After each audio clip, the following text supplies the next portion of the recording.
एक बार आप सभी का फिर स्वागत है। कल हमने शरीर जीवन का पहला घटक तत्व है इसके बारे में जाना। अब हम देखते हैं श्वास। श्वास जीवन का दूसरा घटक तत्व है। श्वास श्वास का हमारे जीवन में बहुत महत्व है। क्षण भर के लिए श्वास के बिना व्यक्ति बेचैन हो जाता है तथा कुछ क्षणों में मृत्यु को प्राप्त हो जाता है। व्यक्ति आहार के बिना कुछ समय रह सकता है, पर श्वास के बिना कुछ सेकंड भी रहना कठिन हो जाता है। मनुष्य के लिए मस्तिष्क का महत्व सर्वविदित है। हमारा प्रत्येक कार्य मस्तिष्क पर निर्भर है। जैसे जैसा हम जानते हैं कि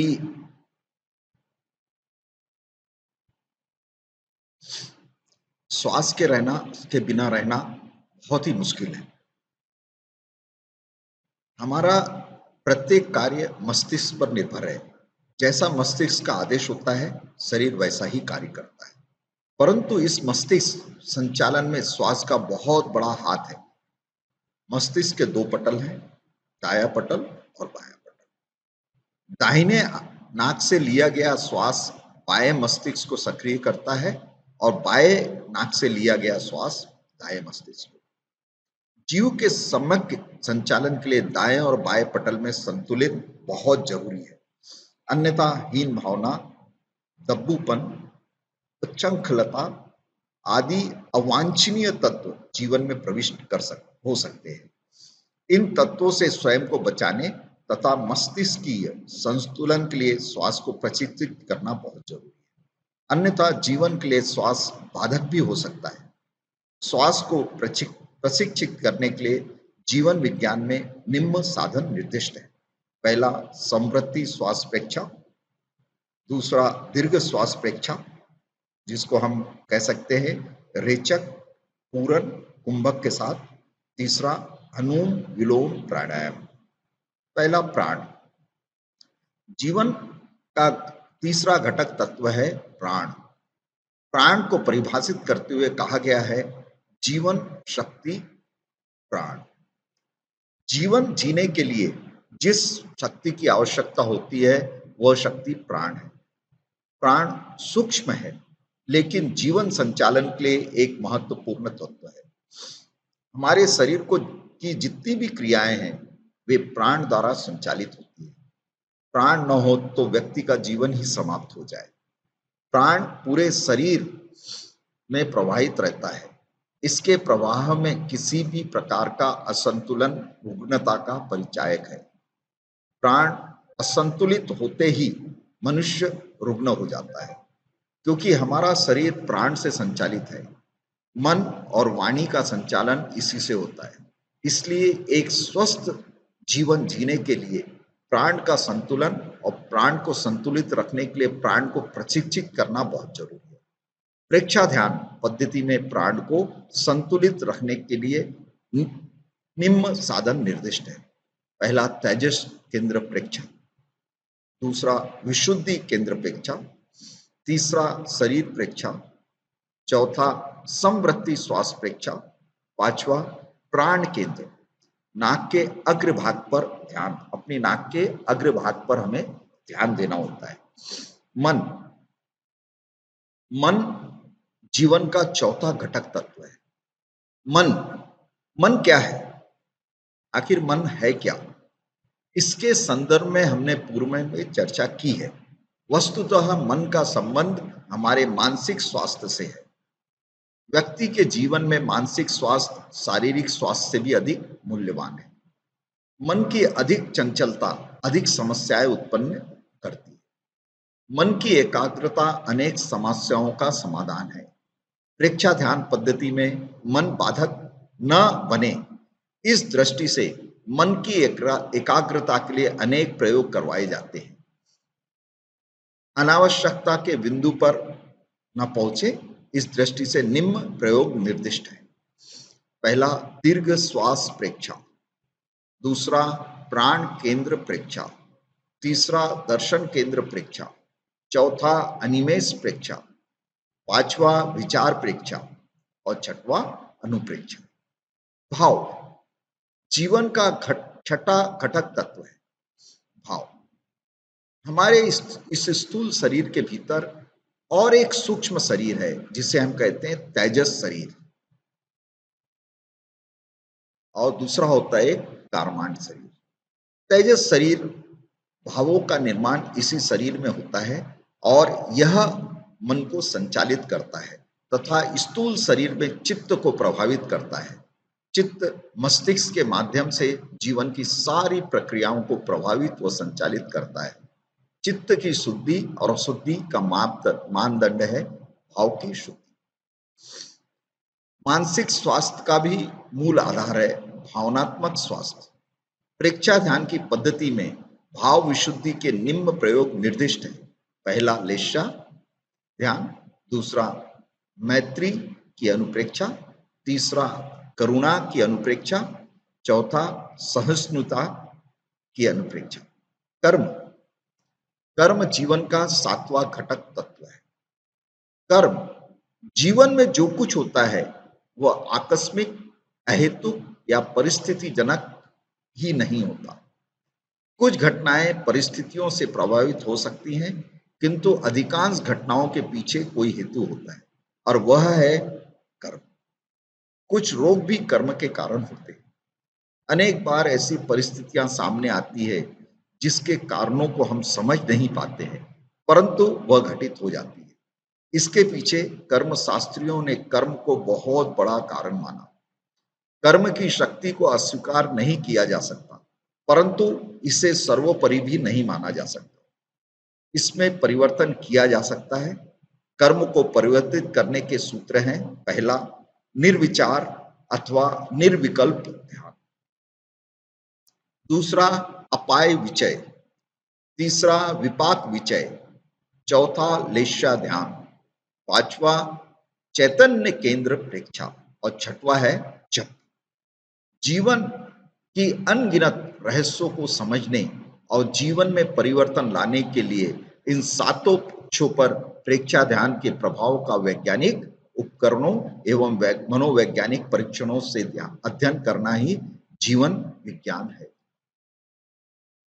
जीवन विज्ञान का उद्देश्य, लक्ष्य और दृष्टिकोण है। जीवन को समग्रता से समझने के लिए उक्त 7 बिंदुओं पर ध्यान देना और उनके परिष्कार की चेष्टा करना मानवीय मूल्यों के विकास का प्रथम सोपान है। सातवां है चित्त। चित्त जीवन का 5वां घटक है। चित्त आत्मा एक ज्ञान सूर्य है। इस ज्ञान सूर्य में से अनेक रश्मियां निकलती हैं। ज्ञान प्रकाश की एक रश्मि चित्त कहलाती है। चित्त अर्थात चेतना की एक रश्मि हमारे चेतना को से प्रभावित होती है और वह हमारे लिए स्थूल शरीर को प्रभावित करती है। यह मस्तिष्क अथवा नाड़ी तंत्र के माध्यम से जीवन की प्रत्येक क्रिया, शरीर, वाणी, मन को संचालित करता है। प्रेक्षा ध्यान का उद्देश्य है चित्त की विशुद्धि। चित्त की विशुद्धि के लिए निम्न प्रयोग निर्दिष्ट है। पहला चैतन्य केंद्र प्रेक्षा, दूसरा राग द्वेष मुक्त क्षण का अनुभव, तीसरा शुद्ध चैतन्य का अनुभव, चौथा निर्विचार प्रेक्षा, पांचवा ज्ञाता दृष्टा भाव का प्रयोग और छठवा भाव क्रिया। चित्त की विशुद्धि होने पर मनुष्य मादक वस्तुओं के सेवन, अपराध और अनावश्यक हिंसा से बच सकता है। इसमें बोध प्रश्न है। कुछ बोध प्रश्न है, जैसे निम्नलिखित प्रश्नों के आपको उत्तर देना है। जीवन विज्ञान की प्रविधियों से आप क्या समझते हैं, जो हमने अभी देखा है। शरीर, मन और प्राण को व्याख्यात करते हुए जीवन विज्ञान के आधार पर इनके प्रशिक्षण की विधि बताइए। तीसरा, जीवन विज्ञान के मूल अंग कौन कौन से हैं, चर्चा करें। इकाई 2 में जो प्रश्न हो सकते हैं, इकाई 2 जीवन विज्ञान एवं अन्य विद्या शाखाओं से उसका संबंध क्या है। जीवन की इकाई की रूपरेखा इस ढंग से है: उद्देश्य, प्रस्तावना, जीवन विज्ञान और भौतिक विज्ञान, जीवन विज्ञान और जीव विज्ञान, जीवन विज्ञान और शरीर विज्ञान, जीवन विज्ञान और समाज विज्ञान, जीवन विज्ञान और दर्शन शास्त्र, जीवन विज्ञान और नीति शास्त्र, जीवन विज्ञान और शिक्षा शास्त्र, जीवन विज्ञान और मनोविज्ञान, जीवन विज्ञान और पर्यावरण। उद्देश्य इस इकाई का, इस यूनिट का उद्देश्य जीवन विज्ञान जो विद्या की एक नई शाखा है, उस अन्य विद्या शाखाओं से उसका क्या संबंध है। हमने देखा इतनी सारी ऊपर शाखाएं देखी, जीवन विज्ञान, पर्यावरण, जीवन विज्ञान और भौतिक विज्ञान से लेकर जीवन विज्ञान और पर्यावरण। इसकी जानकारी देना है। इस इकाई का अध्ययन करने के बाद आप जीवन विज्ञान का अन्य किन किन विद्या शाखाओं से संबंध है इसको समझ सकेंगे।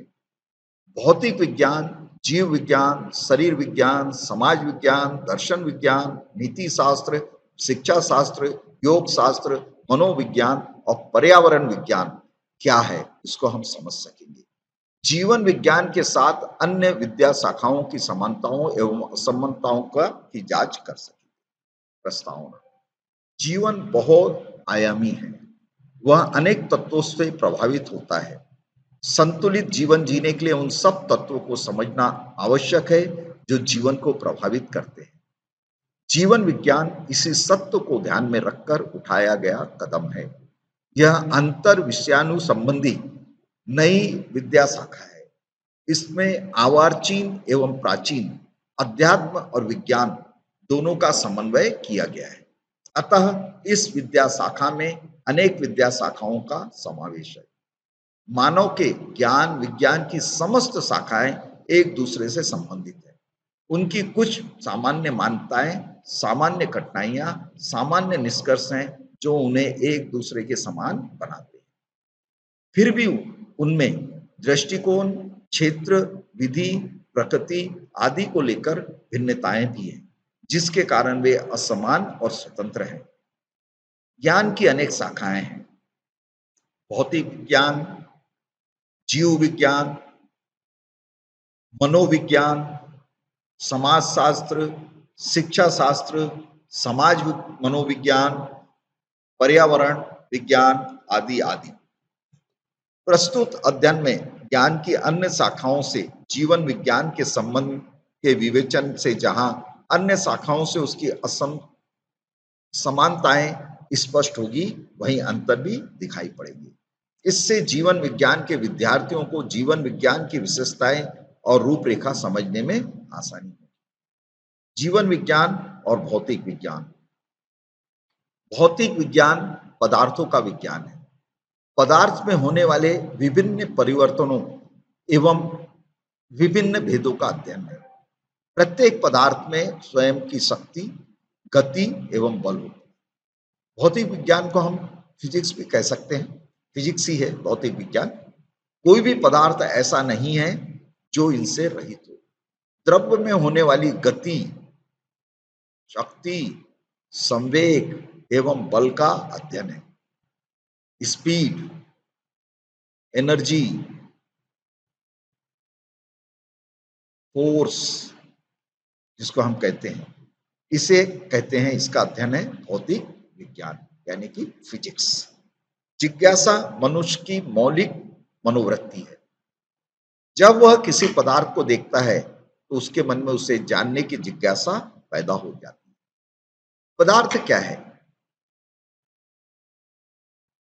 इसकी शक्ति कितनी है, पदार्थ कैसे गति करता है, आदि आदि प्रश्न उसके मन में पैदा हो जाते हैं। इन्हीं सामान्य जिज्ञासाओं के समाधान का सैद्धांतिक आधार है भौतिक विज्ञान। जीवन विज्ञान के नाम से ही स्पष्ट है कि यह कोई पदार्थ का विज्ञान नहीं, द्रव्य और ऊर्जा का अध्ययन नहीं, अपितु अभौतिक विज्ञान, आत्मा का विज्ञान। अतः कहा जा सकता है कि जीवन विज्ञान भौतिक विज्ञान से प्रत्यक्ष रूप में संबंधित नहीं है। फिर भी आधुनिक खोजों ने दोनों को एक दूसरे का पूरक बनाया है। भौतिक विज्ञान आज अभौतिकता की ओर जा रहा है। स्थूल से सूक्ष्म, ज्ञेय पदार्थ से ज्ञाता की खोज की ओर अग्रसर हो रहा है। यह भौतिकता के प्रारंभ से होता है। द्रव्य के प्रकंपनों से प्रारंभ होकर सूक्ष्म कण, तरंग ऊर्जा, शून्य और उससे भी आगे चैतन्य तक जा रहा है। द्रव्य का ऊर्जा के रूप में समानांतर रूपांतर, उस ऊर्जा की कार्य प्रणाली, ध्वनि विज्ञान आदि भौतिक विज्ञान के अनेक सिद्धांत जीवन का विज्ञान विषय को समझने में सहयोगी। जीवन विज्ञान के मंत्रों के विविध प्रयोग बताए गए हैं। इन मंत्रों की का प्रभाव ध्वनि विज्ञान के आधार पर होता है। प्रवृत्ति से ऊर्जा का नाश तथा निवृत्ति से ऊर्जा का समायोजन आदि विषय जीवन विज्ञान के मुख्य विषय बनते हैं।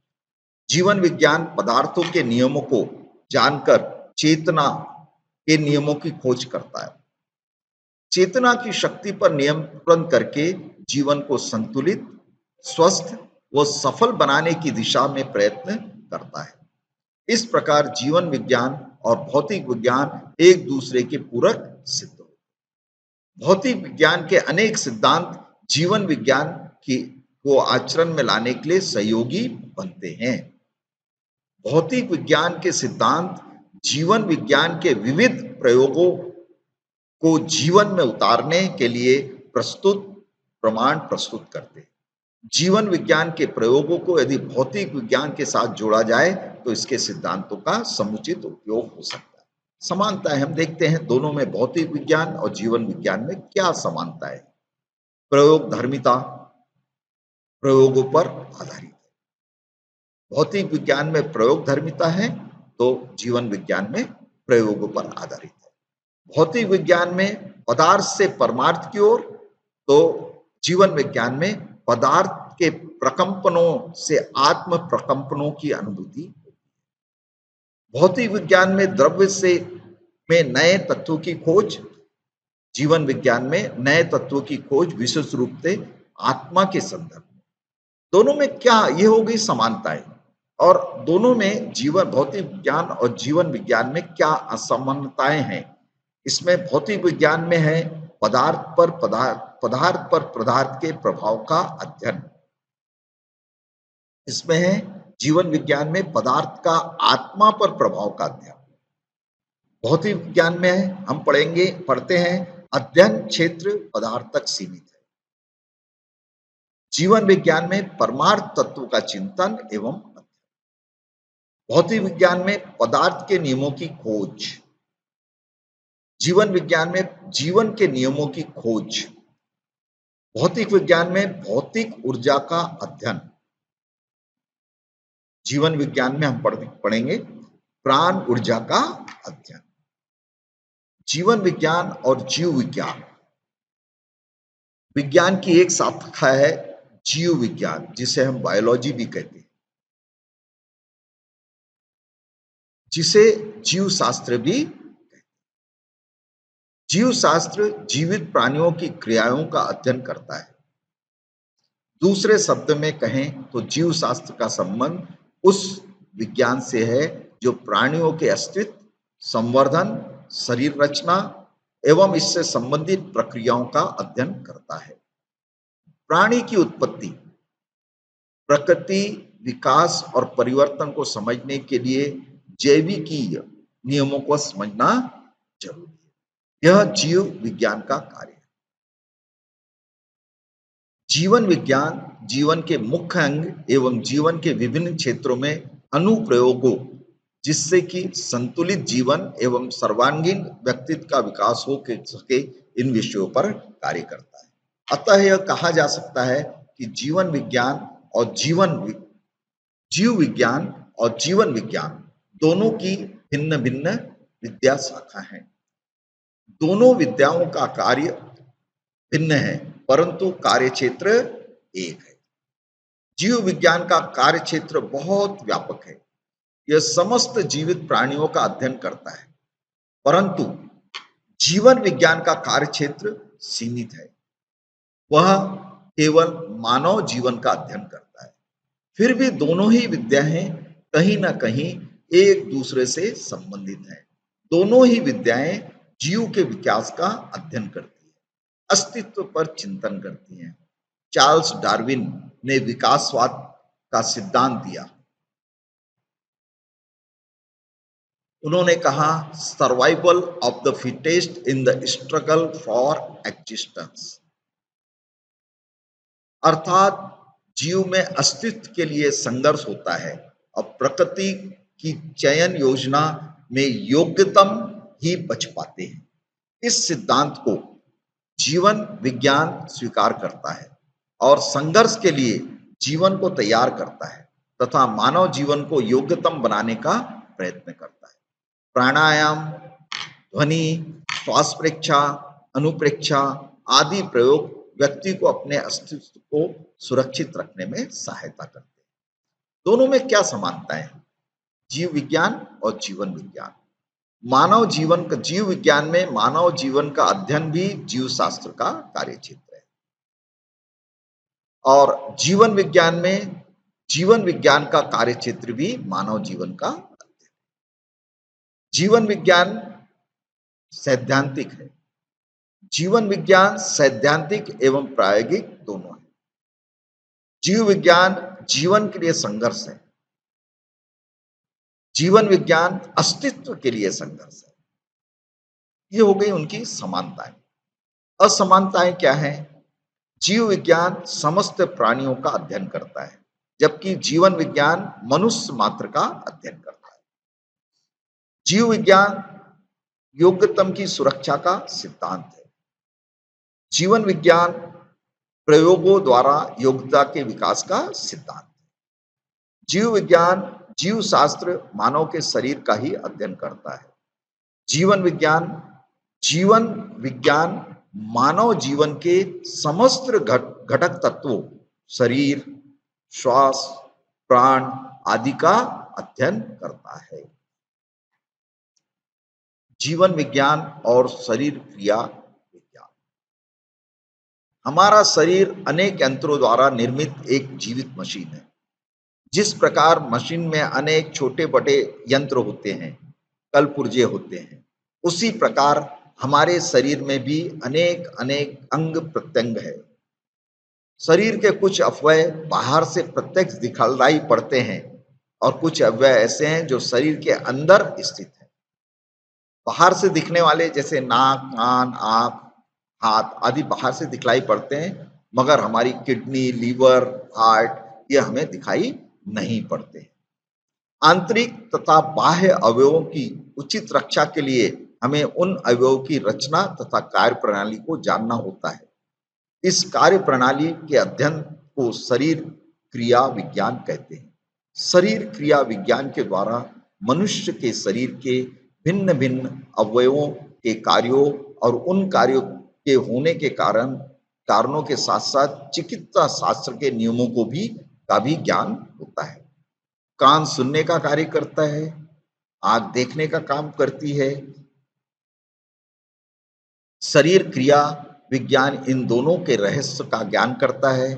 ध्वनि कान के पर्दे पर किस प्रकार पहुंचती है, प्रकाश की किरणें आंखों के लेंस पर किस प्रकार पड़ती हैं, शरीर कैसा बना हुआ है, शरीर के विभिन्न तंत्र, कंकाल तंत्र, पेशी तंत्र, पाचन तंत्र, रक्त परिसंचरण तंत्र, श्वसन तंत्र, तंत्रिका तंत्र, अंतःस्रावी ग्रंथि तंत्र, लसिका तंत्र, उत्सर्जन तंत्र किस प्रकार कार्य करते हैं, इन सब का ज्ञान हमें शरीर क्रिया विज्ञान से होता है।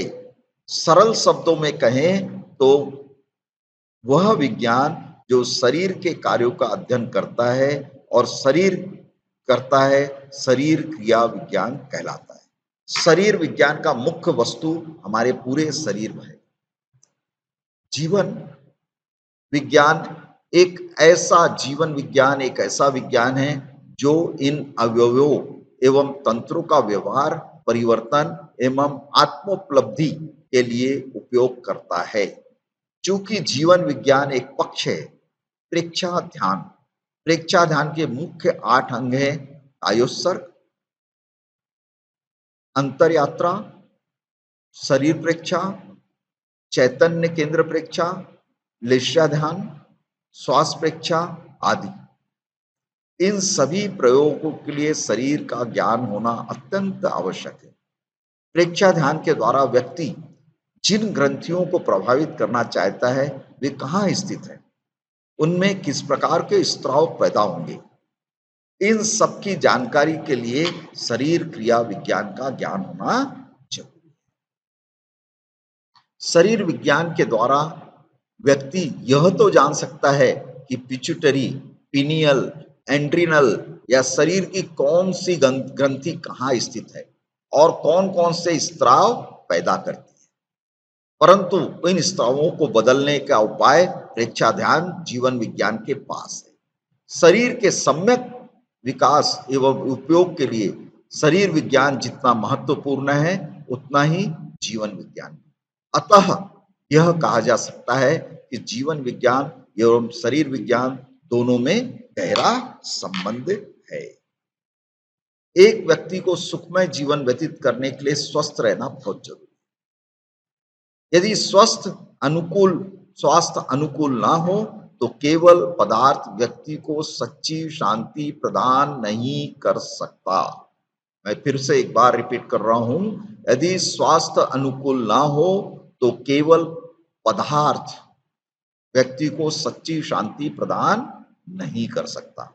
स्वस्थ रहने के लिए शरीर के विभिन्न अवयवों एवं उनकी क्रियाकलापों की जानकारी तथा उन क्रियाकलापों को कैसे नियमित रखा जाए इसका ज्ञान बहुत जरूरी है। शरीर क्रिया विज्ञान के द्वारा व्यक्ति शारीरिक क्रियाकलापों की जानकारी प्राप्त करता है तो जीवन विज्ञान के विविध प्रयोग आसन, प्राणायाम, ध्वनि एवं मुद्रा से उन क्रियाकलापों को स्वस्थ बनाए रख सकता है। अस्तु दोनों एक दूसरे के पूरक हैं। अब जीवन विज्ञान और शरीर विज्ञान में क्या समानताएं हैं? पहला, शरीर विज्ञान का मुख्य लक्षण है शारीरिक स्वास्थ्यता को प्राप्त करना और जीवन विज्ञान का मुख्य लक्ष्य है, जीवन विज्ञान का भी यही लक्ष्य है, शारीरिक स्वास्थ्यता को प्राप्त करना। शरीर विज्ञान में सूक्ष्म प्रयोगों एवं जटिल यंत्रों की सहायता से शरीर के भीतर घटित होने वाली सूक्ष्म क्रियाओं की जानकारी प्राप्त करना। जीवन विज्ञान में ध्यान के विविध प्रयोगों से शरीर के भीतर घटित होने वाले विभिन्न कंपनों एवं प्रकंपनों की जानकारी प्राप्त करना। जीवन विज्ञान सैद्धांतिक और प्रायोगिक दोनों है। जीवन विज्ञान भी सैद्धांतिक एवं प्रायोगिक पद्धति है। ये तो हो गई समानताएं। अब हम देखते हैं कि दोनों में असमानताएं क्या हैं। शरीर विज्ञान में इसका लक्ष्य शारीरिक ज्ञान व चिकित्सा है।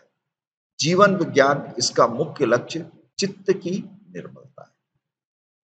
शरीर विज्ञान शरीर को जानने का विशिष्ट विज्ञान है। यह जीवन विज्ञान है। जीवन विज्ञान शरीर को जीवन के एक पक्षों के रूप में स्वीकार करता है।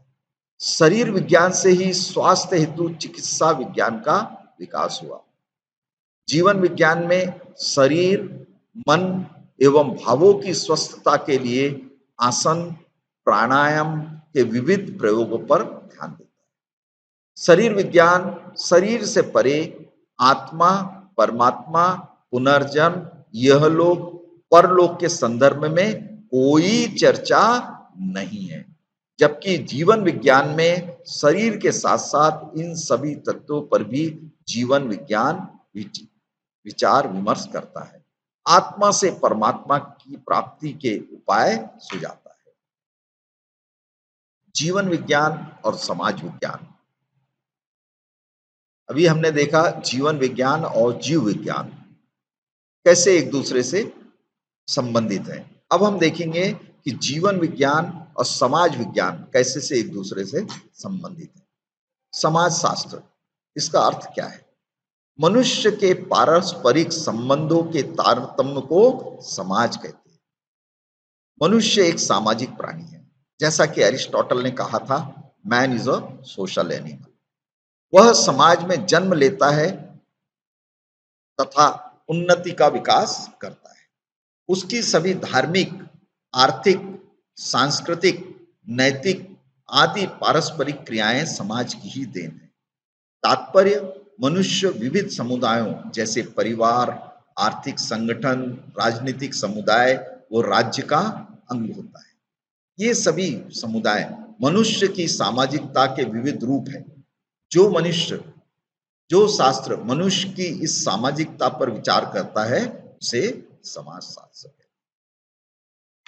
समाजशास्त्र 19वीं शताब्दी के विकसित एक नवोदित विज्ञान है, जिसका उदय चेतन मनुष्य की विभिन्न क्रियाओं के आधारभूत नियमों तथा स्थितियों को समझने हेतु हुआ।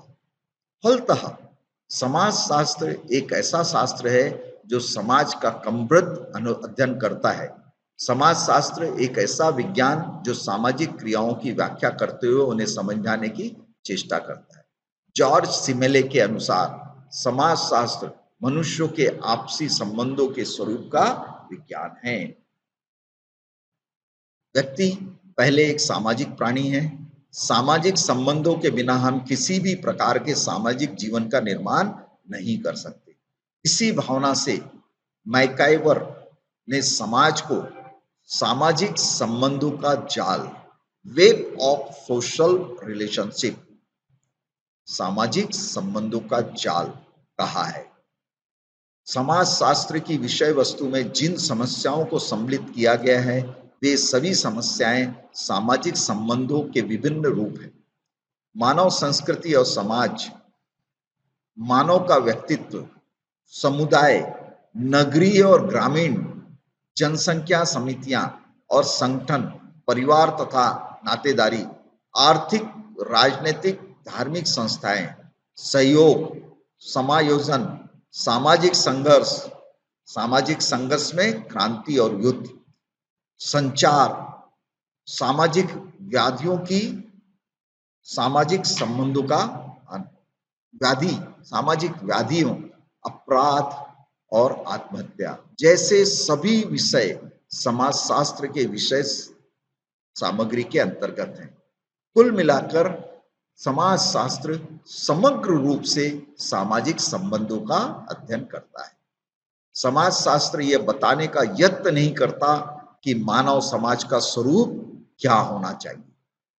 मानव समाज वह केवल यह प्रतिपादित करता है कि मनुष्यों के सामाजिकता का उद्भव और विकास किस प्रकार हुआ, उसकी सामाजिकता को ने कौन कौन सा स्वरूप ग्रहण किया है, वह उसका विकास किस दिशा में हुआ है।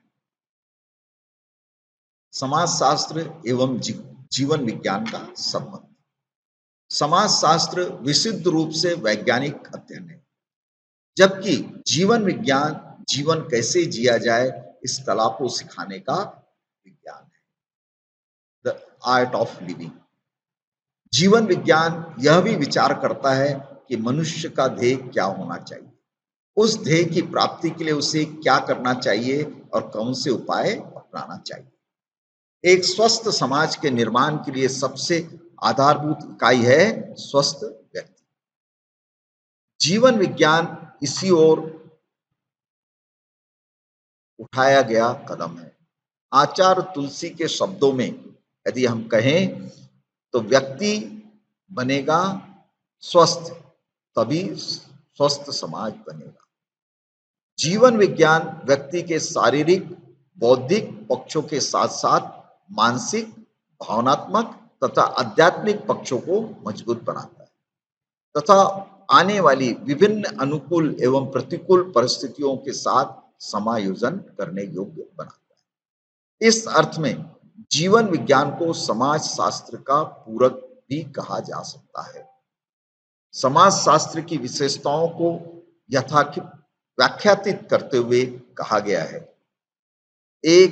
यह एक स्थायी ज्ञान है। समाज शास्त्र का ज्ञान तथ्यों के आंकलन पर आधारित है, अतः स्थायी। इन तथ्यों द्वारा निर्मित सिद्धांत भी स्थायी रूप से महत्व रखते हैं, न कि समसामयिक। समाजशास्त्र के सिद्धांत सार्वभौमिक हैं, रूप से लागू किए जा सकते हैं। समाज शास्त्र विचार एवं तत्वों का योग है। समाजशास्त्र कार्यकरण के संबंध की व्याख्या करता है। सामाजिक घटना जैसी है उसका वैसा ही वर्णन करना मात्र इसका उद्देश्य है। समाजशास्त्र के सिद्धांतों का कहीं भी और कभी भी किसी भी व्यक्ति द्वारा परीक्षण किया जा सकता है। जीवन विज्ञान भी जीवन पर्यंत चलने वाला एक स्थायी ज्ञान है। इसमें अनेकांत, अहिंसा, अनुव्रत एवं प्रेक्षा ध्यान जैसे सैद्धांतिक एवं प्रायोगिक नियम सार्वभौमिक हैं। वे सार्वभौमिक रूप से लागू किए जा सकते हैं। यह कार्यकरण के संबंधों की व्याख्या करते हुए उन कारणों के निवारण निवारण का उपाय भी निर्दिष्ट करता है। इस प्रकार जीवन विज्ञान और समाजशास्त्र का निकट संबंध है। हम देखते हैं कि इनमें क्या समानताएं हैं। समाजशास्त्र वैज्ञानिक पद्धति का प्रयोग करता है, जबकि जीवन विज्ञान भी वैज्ञानिक पद्धति पर ही आधारित है।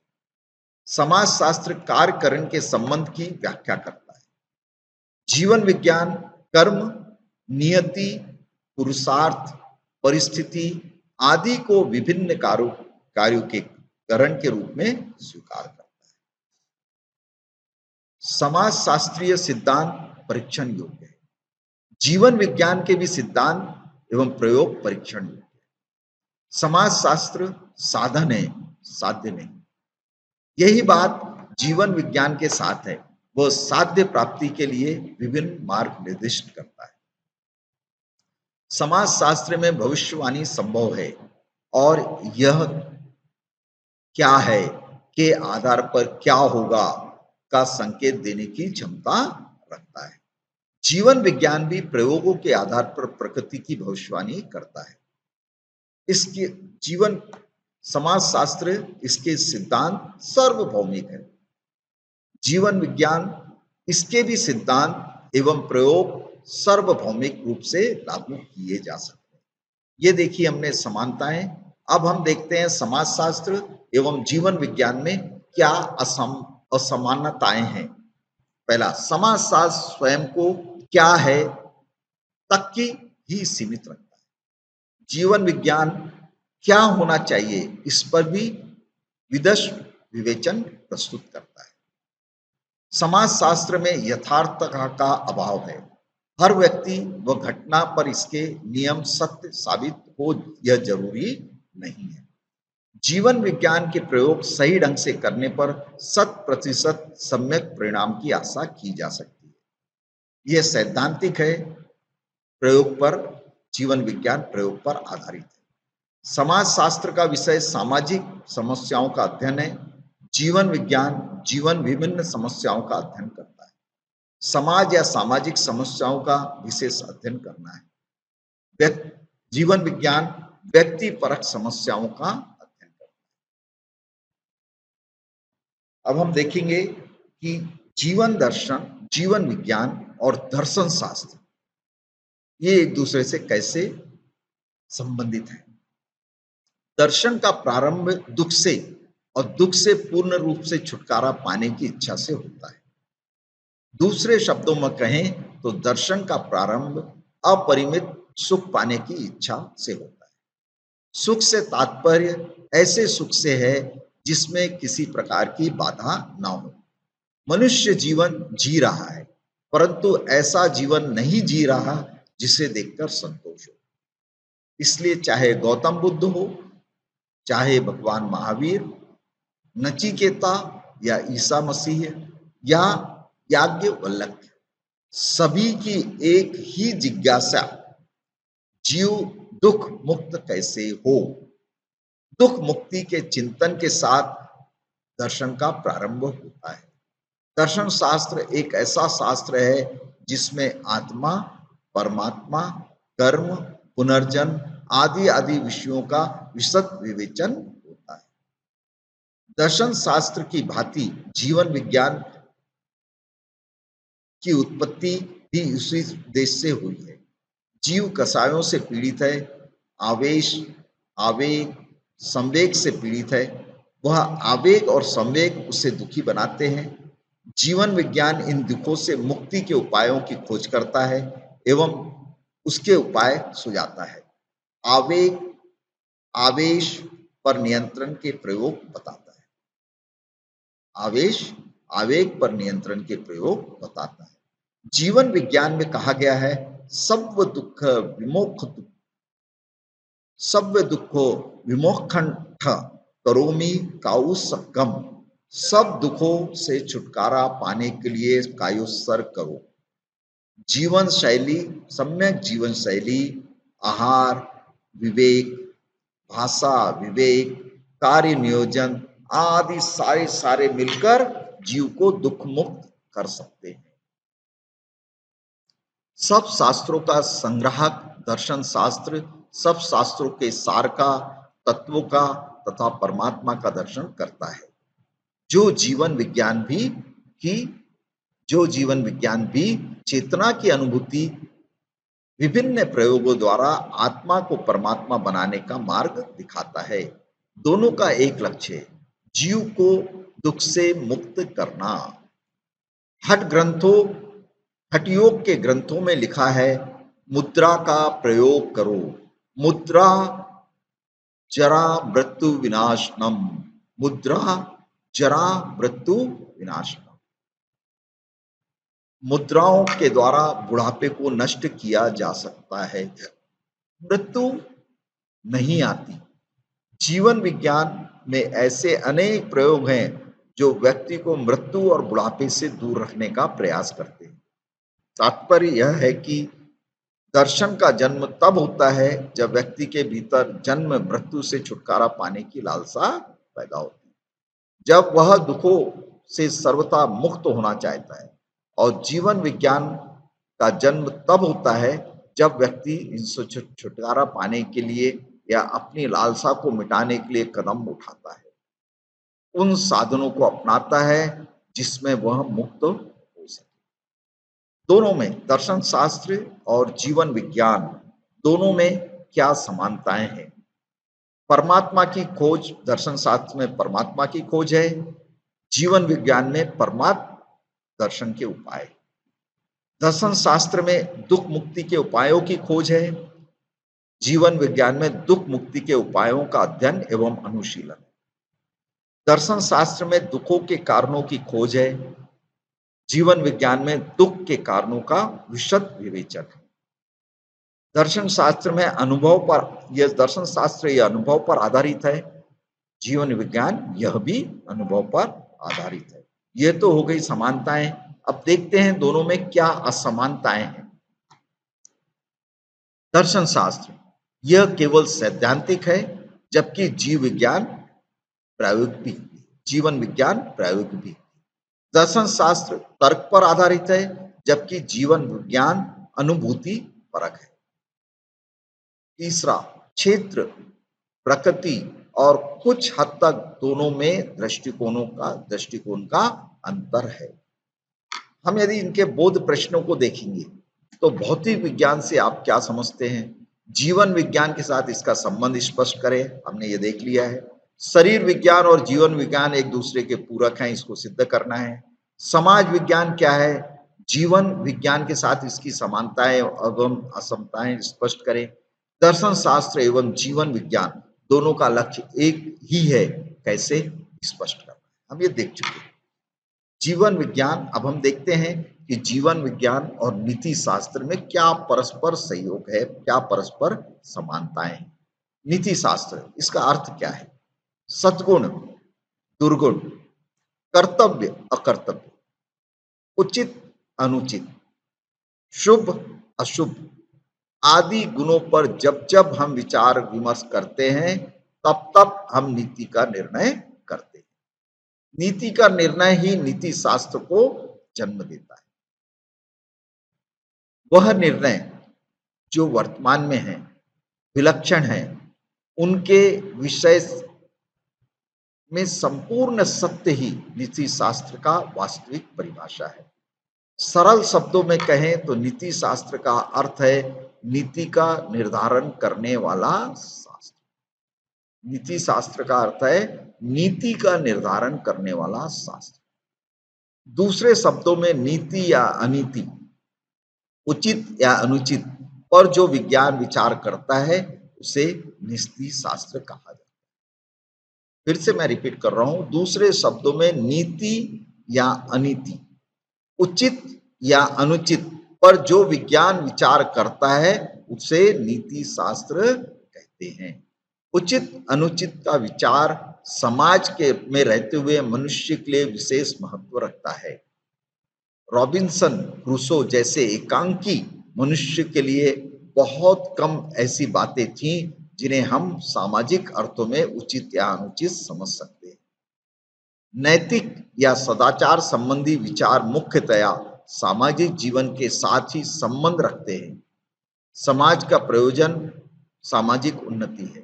सामाजिक उन्नति उसके सदस्यों पर निर्भर है, उसके सदस्यों की उत्कृष्टता उत्तमता पर निर्भर है। प्रश्न यह है कि जीवन की उत्तमता क्या है, किन बातों को हम निकृष्ट समझते हैं, इस विषय पर प्रतिपादन नीति शास्त्र करता है। इसका जीवन विज्ञान के साथ क्या संबंध है? जीवन विज्ञान एक मूल्य परक शिक्षा है। मूल्य का अर्थ है वह सद्गुण व्यक्ति जो व्यक्तित्व को ऊंचा उठाते हैं। सद्गुण कर्तव्य अकर्तव्य का विवेक, उचित अनुचित का ज्ञान एवं शुभ अशुभ का विवेक मूल्य के अंतर्गत आते हैं। जीवन विज्ञान इन्हीं मूल्यों का अध्ययन है। यह इन मूल्यों को व्यवहार में कैसा उतारा जाए इसके उपाय सुझाता है। नीति शास्त्र आचरण संबंधी प्रश्नों से संबंधित है। जीवन विज्ञान आचरण संबंधित प्रश्नों का समाधान। जीवन विज्ञान नीतियों का ह्रास कब क्यों होता है, इसका सामाजिक एवं वैज्ञानिक अध्ययन कर उन पर नियंत्रण के प्रयोग भी सिखाता है। नीति शास्त्र दार्शनिक एवं धर्म गुरुओं ने जो नीति की बातें कही उसका ही संकलन है। वही जीवन विज्ञान विभिन्न विषयों का संकलन है।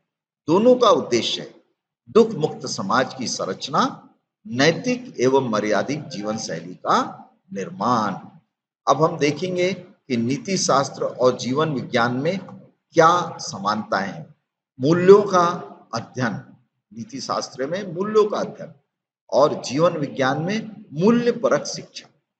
नीति शास्त्र में परमात्मा की खोज में संलग्न है।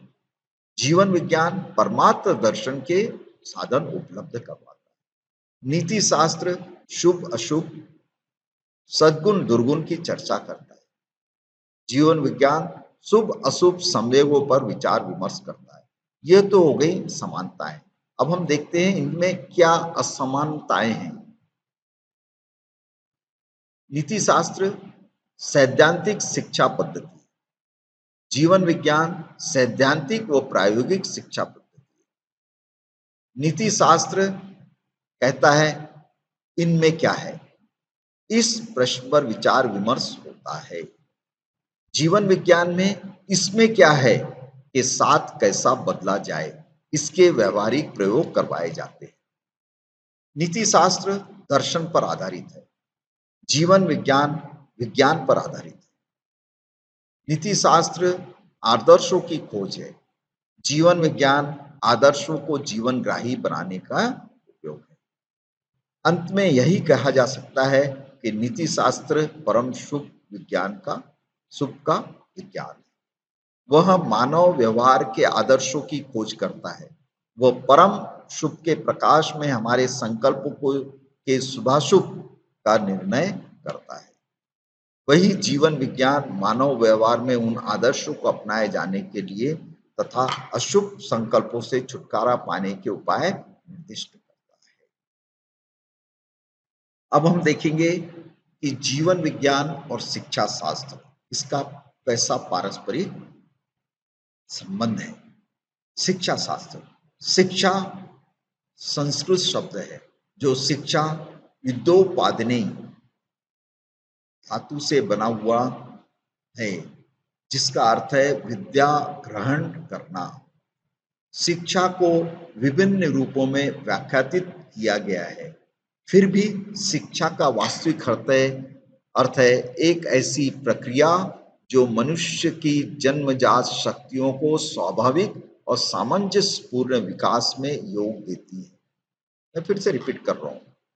शिक्षा का वास्तविक अर्थ है एक ऐसी प्रक्रिया जो मनुष्य की जन्मजात शक्तियों के स्वाभाविक और सामंजस्यपूर्ण विकास में योग देती है, उसकी व्यक्तित्वता का पूर्ण विकास करती है, उसे अपने वातावरण से सामंजस्य स्थापित करने में सहायता देती है, उसे जीवन और नागरिकता के कर्तव्यों और दायित्वों को लिए तैयार करती है और उसके व्यवहार, विचार और दृष्टिकोण में ऐसा परिवर्तन करती है जो समाज, देश और विश्व के लिए हानिकारक ना हो। शिक्षा के इसी गुण अर्थ को पूर्णता देने हेतु शिक्षा शास्त्रों का निर्माण हुआ है। शिक्षा शास्त्रियों के अनुसार प्राचीन काल में शिक्षा का मूल उद्देश्य था मोक्ष प्राप्त करना। प्राचीन काल में धर्म पर बहुत जोर दिया जाता था ताकि मनुष्य आवागमन के चक्कर से मुक्त होकर परमात्मा को प्राप्त कर सके। इसलिए हिंदुओं ने चरित्र निर्माण को ही शिक्षा का उद्देश्य माना। आधुनिक युग में सफल नागरिक का निर्माण जो व्यक्तिगत स्वतंत्रता के साथ सामाजिक उन्नति पर को भी ध्यान में रखे शिक्षा का उद्देश्य माना जाता है। शिक्षा के मुख्य विषय हैं: पहला, बालक के विकास पर समाज का प्रभाव। दूसरा, बालक का समाजीकरण। तीसरा, विद्यालयों व समुदाय का संबंध। विद्यालयों के समुदाय पर, समुदाय का विद्यालय पर प्रभाव आदि आदि। शिक्षा शास्त्र का जीवन विज्ञान से संबंध क्या है? जीवन विज्ञान भी एक सैद्धांतिक और प्रायोगिक शिक्षा पद्धति ही है जिसका मुख्य उद्देश्य शिक्षा शास्त्र से भिन्न नहीं है। शिक्षा शास्त्रियों ने कहा है, हमें उस शिक्षा की आवश्यकता है जिसके द्वारा चरित्र का निर्माण होता है, मन मस्तिष्क की शक्ति बढ़ती है, बुद्धि का विकास होता है और मनुष्य अपने पैरों पर खड़ा हो सकता है। जीवन विज्ञान के भी 3 आयाम हैं: जीवोन्मुखी, जीवकोन्मुखी, समाजोन्मुखी। ये आयाम विद्यार्थी को 3 प्रकार से समर्थ बनाते हैं। पहला, व्यक्ति के रूप में। दूसरा, सामाजिक प्राणी के रूप में। तीसरा, सम्मानपूर्ण आजीविका उत्पार्जित करने में। प्लेटो ने कहा, शिक्षा से मेरी अभिप्राय उस प्रशिक्षण से है जो अच्छी आदतों द्वारा बच्चों में अच्छी नैतिकता का विकास करती है। जीवन विज्ञान भी नैतिकता आदि मूल्यों से युक्त एक मूल्य परक शिक्षा है। इसलिए जीवन विज्ञान और शिक्षा शास्त्र एक दूसरे के सहयोगी है।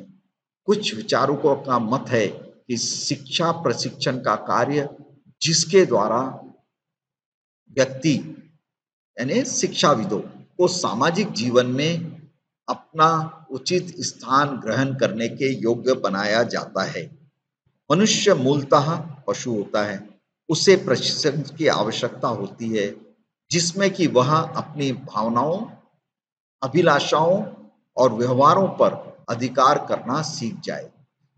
ऐसा प्रशिक्षण प्राप्त करके ही वह समाज का उत्तरदायी सदस्य बन जाता है। उसे यह प्रशिक्षण शिक्षा के द्वारा ही दिया जा सकता है। जीवन विज्ञान भी एक ऐसी नवीन प्रशिक्षण पद्धति है जिसके द्वारा शारीरिक, मानसिक स्वास्थ्य के साथ भावनात्मक शुद्धि पर भी विशेष बल दिया जाता है एवं विभिन्न प्रयोग करवाए जाते हैं।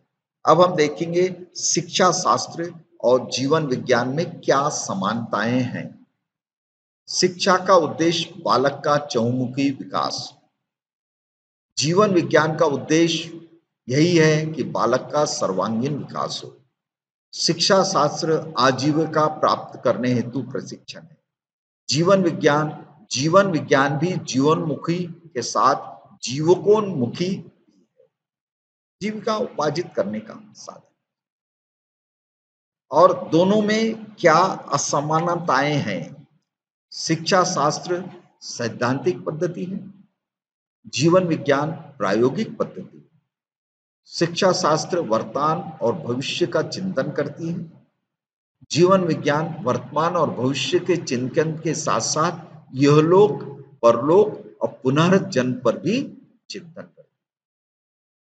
शिक्षा शास्त्र इसका मुख्य उद्देश्य हर व्यक्ति के ज्ञान, रुचियों, आदर्शों, आदतों और शक्तियों का विकास करना है। जीवन विज्ञान का मुख्य उद्देश्य चित्त की निर्मलता है।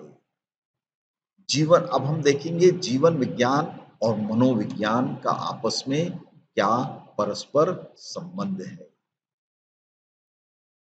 मनोविज्ञान के इतिहास में भिन्न भिन्न काल में इसका अर्थ अलग अलग तरह से किया गया है। मनोविज्ञान को प्रारंभ में क्रमशः आत्मा का विज्ञान, मन का विज्ञान और चेतना का विज्ञान कहा गया।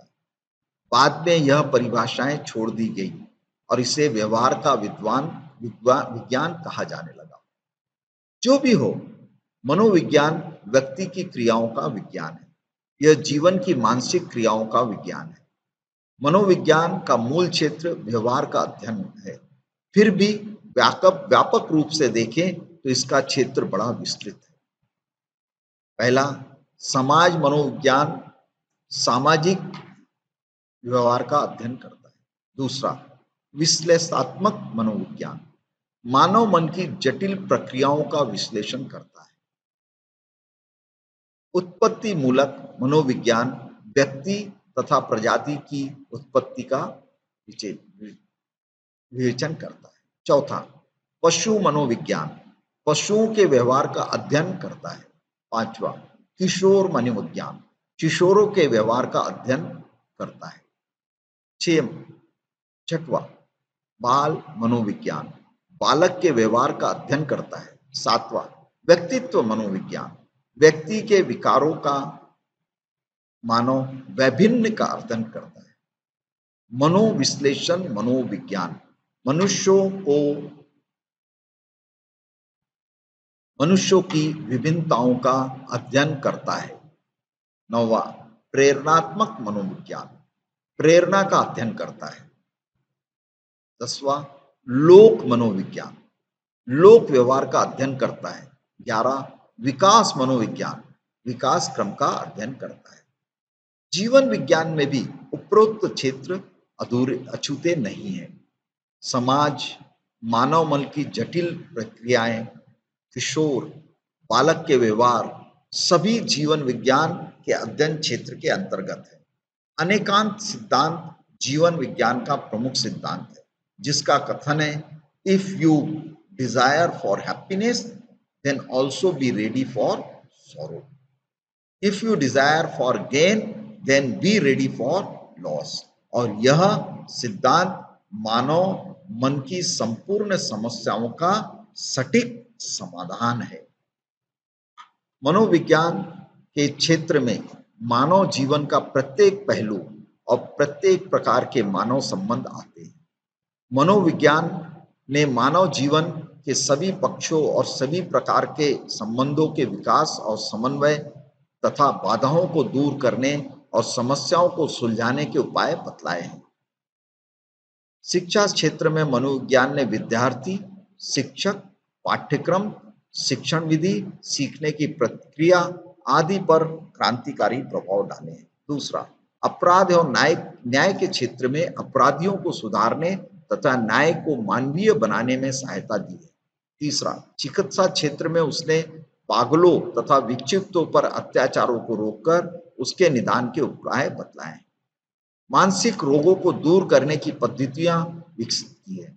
मनोविज्ञान ने शारीरिक, मानसिक और आध्यात्मिक विकास की व्यक्तिगत समस्याओं को सुलझाने में सहायता दी है। मनोविज्ञान ने दूसरों को समझने में सहायता दी है, व्यवहार कुशलता प्राप्त करने में सहायता दी है। मनोविज्ञान के निर्दिष्ट विविध क्षेत्र जीवन विज्ञान के अध्ययन के विषय हैं। जीवन विज्ञान मनुष्य के सामाजिक व्यवहार का, मानव मन की जटिल प्रक्रियाओं एवं बालकों के व्यवहार का अध्ययन करने के साथ ही उन्हें सम्यक दिशा प्रदान करने के उपाय निर्दिष्ट करता है। जीवन विज्ञान के अंतर्गत निर्दिष्ट विभिन्न प्रयोगों को व्यवहारिक रूप देने के लिए प्रत्येक व्यक्ति के व्यवहार का ज्ञान आवश्यक है। मनुष्य जिन क्रियाओं को करता है उसके पीछे क्या कारण है, इसे जानने के पश्चात ही उपचार किया जा सकता है। जीवन विज्ञान जीवन जीने की एक विशिष्ट कला है, परंतु यह कला तभी सफल हो सकती है जब मनुष्य की मूल प्रवृत्तियों, इच्छाओं, प्रेरणाओं, बुद्धि, स्मृति आदि संज्ञानों का ज्ञान हमें हो जाए। इन सभी का आधार मनोविज्ञान है। इसलिए मनोविज्ञान को जीवन विज्ञान का पूरक और जीवन विज्ञान के पास इनका उपचार है। इसलिए जीवन विज्ञान को मनोविज्ञान का पूरक कहा जा सकता है। अब हम देखेंगे कि इन दोनों में क्या समानताएं हैं। जीवन विज्ञान, मनोविज्ञान, मनोवैज्ञानिक वैज्ञानिक पद्धति का उपयोग करता है, जबकि जीवन विज्ञान भी वैज्ञानिक पद्धति का प्रयोग करता है। मनोविज्ञान के सिद्धांत सार्वभौमिक हैं, जबकि जीवन विज्ञान भी इसके नियम सार्वभौमिक हैं। मनोविज्ञान के सिद्धांत प्रामाणिक हैं, जीवन विज्ञान के सिद्धांत सत्य पर आधारित है और आत्मनिर्दिष्टाओं की वाणी है। मनोविज्ञान कार्य कारण संबंध की खोज करता है, जबकि जीवन विज्ञान भी कार्य कारण सिद्धांतों पर ध्यान देते हुए उपचार निर्दिष्ट करता है। जीवन विज्ञान और मनोविज्ञान दोनों ही विश्व शांति के अनुकूल वातावरण निर्माण करने और विभिन्न जाति, धर्म, वर्ग और राष्ट्र के लोगों में सहिष्णुता उत्पन्न करने में महत्वपूर्ण योगदान देते हैं। जीवन विज्ञान और मनोविज्ञान का आपस में घनिष्ठ संबंध होते हुए भी कुछ क्षेत्र, प्रकृति और दृष्टिकोण के आधार पर इनमें असमानताएं भी हैं। इन दोनों अर्थों में अपना अपना स्वतंत्र अस्तित्व रखते हैं। इनकी कुछ असमानताएं भी हैं। मनोविज्ञान मन का विशेष अध्ययन करता है, जबकि जीवन विज्ञान मन के साथ साथ भावों की भी प्रधानता है। मनोविज्ञान आत्म तत्व की कोई चर्चा नहीं है, आत्म तत्व के अध्ययन की प्रधानता है। मनोविज्ञान में विविध रोगों या मानव व्यवहार का कारण अवचेतन मन में दबी भावनाएं, वासनाएं को मानना है। जीवन विज्ञान में कर्म और कर्मों के उदय पर भी आस्था है। मनोविज्ञान योग के विषय का कोई चर्चा नहीं है, जबकि जीवन विज्ञान में योग के विभिन्न अंगों का साधना में उपयोग है। मनोविज्ञान केवल यहलोक का चिंतन करता है, जीवन विज्ञान परलोक के लिए भी मार्गदर्शन देता है। जीवन विज्ञान और मनोविज्ञान की कुछ असमानता विषय बोध होते हुए भी इन दोनों में इतना घनिष्ठ संबंध है कि मनोविज्ञान के बहुत से विषयों का जीवन विज्ञान में विस्तार से अध्ययन कराया जाता है। अब हम हमारे अगली वीडियो में देखेंगे जीवन विज्ञान और पर्यावरण, इसका आपसी में क्या संबंध है। तब तक के लिए सभी को सादर जय जिनेंद्र।